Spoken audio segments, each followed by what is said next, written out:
राम नाम की लूट है, चलो राम नाम की लूट है, लूट सके सो लूट, अंत समय पछताएगा जब तन जय है छोट।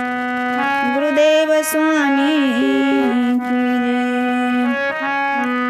राम ना बिगाड़ जिन कर केहू का बिगाड़ जी, राम ना बिगाड़े जिन कर केहू का बिगाड़े जी, राम ना बिगाड़े जिन कर केहू का बिगाड़े जी, राम ना बिगाड़े जिन कर।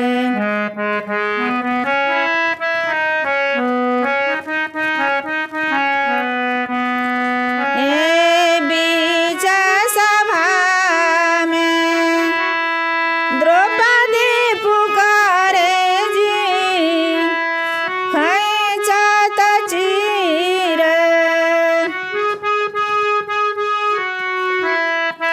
खैंचत चीर दुशासन हारे जी, राम ना बिगाड़े जिन करे केहू का बिगाड़े जी, राम ना बिगाड़े जिन करे केहू का बिगाड़े जी, राम ना बिगाड़े जिन करे।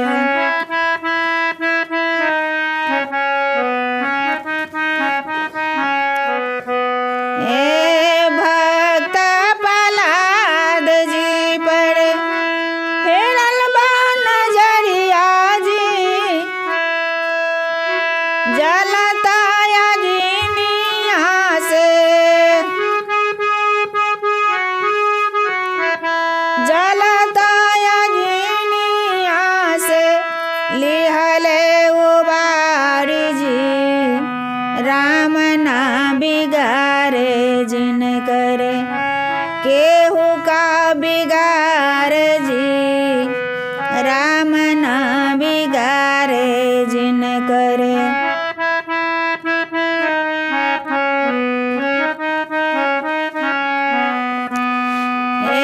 विप्र सुदामा जी के याद जब आए जी, झोपड़ी से बोनी गईले, झोपड़ी से बोनी गईले महल अटारी जी, राम ना बिगाड़े जिन कर केहू का बिगाड़े जी, राम ना बिगाड़े जिन करे।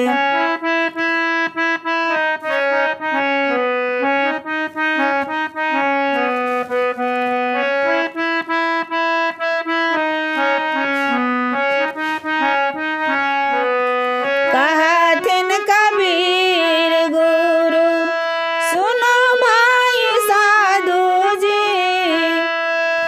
प्रभु के भजन करो, गुरु के भजन करो, छोड़ो दुनियादारी जी, राम ना बिगाड़े जिन करे केहू का बिगाड़े जी, राम ना बिगाड़े जिन करे केहू का बिगाड़े जी, राम ना बिगाड़े जिन करे। साहेब बंदगी साहेब।